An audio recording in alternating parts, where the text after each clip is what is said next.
लेकिन उस वक्त रश्मि को सोते हुए देखकर उसका दिल ही नहीं किया कि वह उसके साथ कुछ ऐसी हरकत करे। तो बस चुपचाप उसने उसे देखता रहा और डॉक्टर रश्मि आराम से आकाश का हाथ पकड़े सोती रही थी। आकाश कुछ पल के लिए रश्मि को इस तरह से सुकून से सोता हुआ देखकर खुश सा हो गया था। वह उस वक्त बड़ी ही प्यारी लग रही थी। उसके होंठ एकदम फूलों के समान सॉफ्ट और खिले खिले से दिखाई दे रहे थे। आकाश की नजरें बार बार रश्मि के होठों पर ही जाकर ठहर रही थीं और उसका गला बार बार सूख रहा था। वहीं रश्मि, जो कि नींद में ही कसमसाने सी लगी थी, उसने आकाश के हाथ को पकड़े पकड़े जैसे ही करवट बदली, आकाश तुरंत रश्मि के ऊपर आ गया और एक्सीडेंटली आकाश के होंठ रश्मि के होठों पर जा टिके थे। अब तो रश्मि पूरी तरह से हैरान हो चुकी थी। उसकी नींद तो तुरंत ही भाग गई थी और वह हैरानी से आंखें बड़ी करके आकाश की ओर देख रही थी। वहीं आकाश, जिसके होंठ इस वक्त रश्मि के होठों से जुड़ चुके थे, वह बस केवल यही सोचता रह गया था कि वह पीछे कैसे हटे।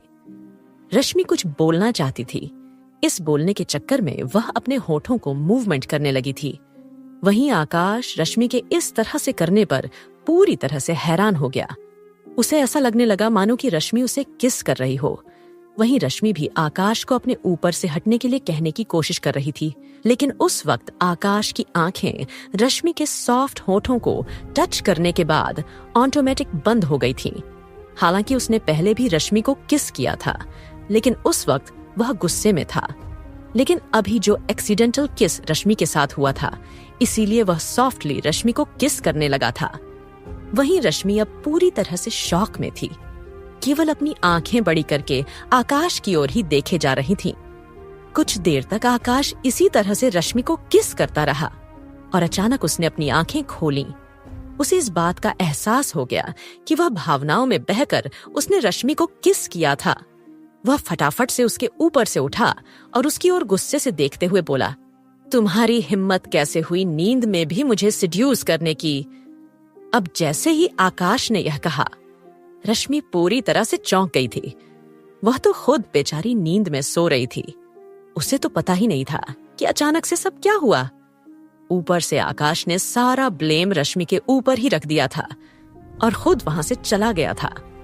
अब तो रश्मि ने गुस्से से तकिया उठाया था और जिस दिशा में आकाश गया था उस साइड फेंकते हुए बोली, यू बास्टर्ड, एक तो मुझे यहाँ पर आकर एक्सीडेंटली किस किया और ऊपर से मुझे ही सुनाकर चला गया। डॉक्टर रश्मि के गुस्से के मारे नाक के नथुने फूल गए थे और वह मुंह फुलाकर बैठ गई थी और सोचने लगी थी कि यह मेरे कमरे में क्या करने के लिए आया था। वहीं आकाश जैसे ही उस कमरे से बाहर निकला और वहां से जल्दी से जाने लगा, तभी उसके कदम अपने आप ही रुक गए और वह सोचने लगा कि वह इस तरह से क्यों भाग रहा है। उसकी तो कोई गलती नहीं है और वैसे भी मैं उस लड़की को क्या कहने गया था और मैं क्या कर बैठा। Oh shit. एक बार फिर आकाश ने अपने कदम रश्मि के कमरे की ओर बढ़ा दिए थे और जैसे ही वह कमरे में गया, उसने देखा कि रश्मि अभी गुस्से से मुंह फुले बैठे हुए थी और रश्मि ने अब एक बार फिर जैसे ही आकाश को देखा, वह गुस्से से उठ खड़ी हुई थी और बोली, तुम्हारी हिम्मत कैसे हुई यहाँ आने की? हाँ, अभी और इसी वक्त चले जाओ यहाँ से। कहीं ऐसा ना हो कि मैं एक बार फिर तुम्हारा सो कॉल्ड फायदा उठा लूं। रश्मि ने चिढ़ते हुए गुस्से से बोला। आकाश ने तुरंत रश्मि का हाथ पकड़कर उसकी कमर से लगाया था और उसकी ओर देखकर बोला, मेरी एक बात कान खोलकर सुन लो। मैं यहाँ तुम्हारे साथ रोमांस करने के लिए नहीं आया था। मैं यहाँ तुम्हें सीधे सीधे ये बताने के लिए आया था कि कल जो तुमने अरमान का ट्रीटमेंट किया था, उसके बारे में अगर तुमने आस्था या दादाजी को कुछ भी बताया तो मुझसे बुरा कोई नहीं होगा, समझी तुम? इसीलिए ज्यादा अपना दिमाग चलाने की कोशिश मत करना। ऐसा कहकर आकाश ने एक झटके से रश्मि का हाथ छोड़ दिया था और नफरत भरी नजरों से उसे देखता हुआ बाहर निकल गया। अब तो रश्मि पूरी तरह से शॉक में थी। उसे तो एहसास ही नहीं हुआ कि अभी उसके साथ क्या हुआ था। रश्मि गुस्से से अपने बाल नोचने लगी और जोरों से चीखी। आखिरकार ये समझता क्या है अपने आप को? यह सोचते हुए पैर पटकते हुए वह वॉशरूम में घुस गई थी। वहीं दूसरी ओर आस्था उस वक्त उस कमरे में अकेली थी जिस कमरे में दादाजी ने पहले उसे ठहराया था। वहां जाकर उसने जोरों से रोना शुरू कर दिया था। वह सोच रही थी, अगर उसकी नानी माँ को यह पता चलेगा कि किसी आदमी ने उसके होठों को छुआ है, वह तो हमारा मार मार कर बुरा ही हाल कर देगी। अब हम क्या करें? कहीं ना कहीं आस्था को उस वक्त बहुत ज्यादा डर लग रहा था। और वैसे भी आस्था ने कभी भी अरमान को दिल से नहीं अपनाया था, न ही उसे अपना पति माना था। तो इसीलिए वह अरमान को अपना मालिक ही समझती थी, जिसने उसे यहाँ जबरदस्ती नौकर बनाकर रखा हुआ था। वेल, कितनी देर तक रोने के बाद आस्था ने अपने आप को आईने में देखा और फिर अपने होठों की तरफ देखा, जो काफी ज्यादा सूज गए थे और कुछ खून निकलकर उसके होठों के पास ही ठुड्डी के पास आकर सूख गए थे। आस्था ने अपने हाथों से अपने आप को क्लीन करना शुरू किया था। अपने होठों के बड़े ही ध्यान से वह सफाई कर रही थी। फिर हल्का सा लिप ग्लॉस लगाकर उसने अपने होठों को कवर किया और थोड़ा सा मेकअप अप्लाई किया था। हालांकि वह मेकअप से अपने घाव को कवर करना चाहती थी, क्योंकि उसे उस वक्त बहुत ज्यादा शर्म आ रही थी। उसे समझ में नहीं आ रहा था कि वह लोगों का सामना कैसे करेंगी। अगर किसी ने उसके सूजे हुए होठों के बारे में पूछ लिया तो वह क्या जवाब देगी। लेकिन फिलहाल जैसे जैसे उसने खुद को कवर किया था और फिर अच्छे से रोने के बाद वह कमरे से बाहर आ गई थी और डॉक्टर रश्मि की तरफ जाने लगी थी। वह दूसरी ओर डॉक्टर रश्मि से झड़प होने के बाद आकाश भी सीधा जिम रूम में जाने लगा था। लेकिन जैसे ही वह जिम रूम में गया, उसने अपने सामने का नजारा देखा तो वह पूरी तरह से चौंक गया था, क्योंकि अरमान गुस्से से पंचिंग बैग पर मुक्के बरसाए जा रहा था और अरमान का कितना ही सारा खून उस वक्त निकल चुका था। आकाश ने जल्दी से जाकर उस पंचिंग बैग को पकड़ लिया था और अरमान के सामने जाकर खड़ा हो गया था। गुस्से से बौखलाकर बोला, ये क्या कर रहे हो अरमान? तुम क्या पागल हो गए हो? देखो कितना खून बह गया है तुम्हारा।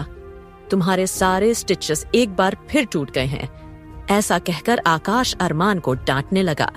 लेकिन अरमान उस वक्त आकाश से मुंह फेरते हुए बोला, आकाश, अभी और इसी वक्त चले जाओ यहाँ से, मुझे अकेला छोड़ दो। आकाश तो खुद अपना गुस्सा वहां पंचिंग बैग पर उतारने के लिए आया था, लेकिन अब अरमान को उस हालत में देखने के बाद वह अपना गुस्सा भूल चुका था और नाराज होकर अरमान से बोला, ये हो क्या गया है तुम्हें? चलो मेरे साथ। आकाश अरमान का हाथ पकड़कर अरमान को जबरदस्ती वहां से बाहर ले आया था। ठीक उसी वक्त आस्था भी अपने कमरे से बाहर निकलकर डॉक्टर रश्मि के कमरे की ओर जा रही थी। आकाश अरमान को लेकर जा रहा था। ठीक उसी वक्त आस्था भी रूम से निकली और उसकी नजर जैसे ही अरमान पर पड़ी, फिर आकाश पर गई तो वह पूरी तरह से चौंक गई थी। और जैसे ही उसने अरमान के हाथों से बहते हुए खून को देखा तो वह घबरा गई और थोड़ा सा आगे बढ़कर डरकर जल्दी से बोली, ये क्या हुआ इनको? ऐसा कहकर वह अरमान और आकाश की ओर सवालिया नजरों से देखने लगी थी। वहीं अरमान गुस्से से आस्था की ओर ही देख रहा था और मन में बोला, खुद ही जख्म देती है और खुद ही पूछ रही है कि मुझे क्या हुआ है। क्योंकि अरमान को इस बात का गुस्सा था कि वह इस तरह से आखिर आस्था को कैसे छू सकता था। उसने उसे किस क्यों किया। लेकिन फिलहाल आस्था के उस वक्त सवाल पूछने पर आस्था की आवाज थोड़ी सी तेज हो गई थी, जो दादाजी ने भी सुन ली थी। साथ ही साथ अहान, जो कि वह भी इस ओर ही आ रहा था, वो भी अरमान की यह हालत देख चुका था। ध्रुव किसी जरूरी काम से उस वक्त अपने बंगले में गया हुआ था और सभी के सभी अब चिंता करने लगे थे। तब जल्दी से आकाश ने आहान से कहा, तुम जाओ, डॉक्टर रश्मि को बुलाकर लेकर आओ, मैं अरमान को लेकर हाल में ही आ रहा हूं। आकाश जल्दी से अरमान को हाल की ओर लेकर जाने लगा था। वहीं आस्था और दादाजी भी उसके पीछे पीछे हाल में जाने लगे थे। आस्था को समझ में नहीं आया कि अभी तो थोड़ी देर पहले इस इंसान ने उसके साथ इतनी ज्यादा ज्यादती की थी, फिर अचानक से इसको क्या हो गया? इतना खून इसके हाथ से क्यों बह रहा है? लेकिन फिलहाल उन सब के साथ उनके पीछे पीछे जाना चाहती थी, क्योंकि उसने दादाजी को प्रॉमिस किया था कि अरमान का पूरी तरह से ख्याल रखेगी। लेकिन अरमान का जो खून निकलते हुए देखकर वह सोचने लगी, पता नहीं दादाजी अब उसके बारे में क्या सोचेंगे। और वह तो यही बोलेंगे ना कि उन्होंने आस्था को एक जिम्मेदारी दी थी। वह जिम्मेदारी आस्था सही से नहीं निभा पाई। और साथ ही साथ आस्था सोचने लगी, अगर इसी तरह से इनका जख्म नहीं भरा तो हम अपने घर वापस कैसे जा पाएंगे। हमें जल्द से जल्द कुछ ना कुछ करके इनका यह जख्म भरना होगा। तब आस्था जल्दी से नीचे हाल में आकर किचन में घुस गई थी।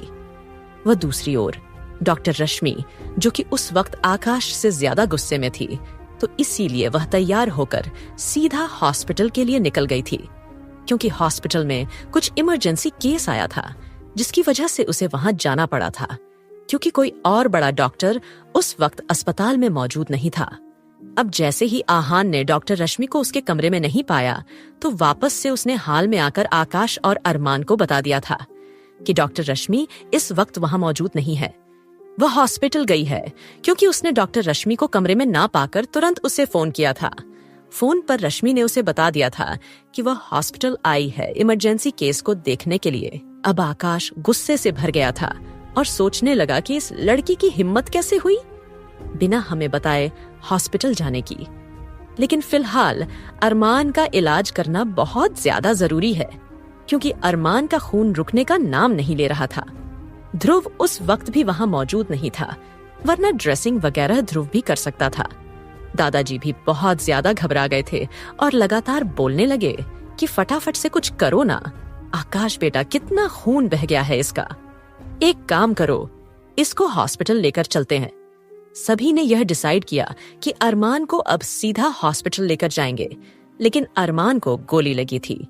इस तरह से अगर अस्पताल चले जाते हैं तो इससे उनका उसको गोली लगने का राज खुल सकता था, जो वह सब किसी भी कीमत पर दादाजी के सामने नहीं लाना चाहते थे। इसीलिए अरमान ने साफ मना करते हुए कहा, मुझे कहीं नहीं जाना है। और उसने आकाश को इशारा किया कि वह फार्म हाउस में फोन करके, जो उनके फार्म हाउस के डॉक्टर हैं, वहां की टीम को यहाँ बुला ले।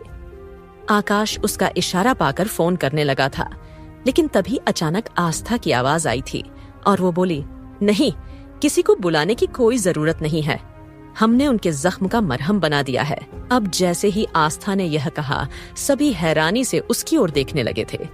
आस्था ने किचन में जाकर जल्दी जल्दी में जड़ी बूटी का एक बढ़िया सा पैक बनाया था, जिससे फटाफट अरमान का खून रुक सकता था, साथ ही साथ उसे आराम भी मिल सकता था। तब दादाजी आस्था के हाथ में एक पैक को देखकर बोले, लेकिन बेटा, ये आप क्या बनाकर लाई हो? तब आस्था दादाजी की ओर देखते हुए बोली, दादाजी, हमारी नानी माँ ने बहुत पहले हमें यह नुस्खा सिखाया था कि अगर किसी को ज्यादा गहरी चोट लग जाए और अगर उसका खून ना रुके तो हमें इस तरह से हल्दी और कुछ और जरूरी चीजों को मिलाकर एक विशेष तरह की घास की पत्ती का इस्तेमाल करते हुए हमें यह पैक बनाना सिखाया है। और वैसे भी विशेष तरह की घास आपके गार्डन में ही मौजूद है, हम वहीं से वह ले आए और उसका हमने ये मरहम बना दिया। अरमान आस्था को देखते हुए बोला, अपनी फालतू की टोटके बंद करो, क्या तुम मेरा हाथ खराब करना चाहती हो? हाँ, ऐसा कहकर अरमान गुस्से से उसे घूरने लगा था, लेकिन तुरंत दादाजी वहां आ गए थे और अरमान से झल्लाते हुए बोले, चुप कर नालायक, एक तो बच्ची इतनी मेहनत करके तेरा खून रोकने के लिए मरहम बनाकर लाई है और उल्टा तू उसे ही सुना रहा है। आस्था बेटी, तुम यहाँ और आकर अरमान को मरहम लगाओ, मैं भी देखता हूँ कि यह कैसे मना करता है। ऐसा कहकर दादाजी अरमान के ठीक सामने आकर खड़े हो गए थे।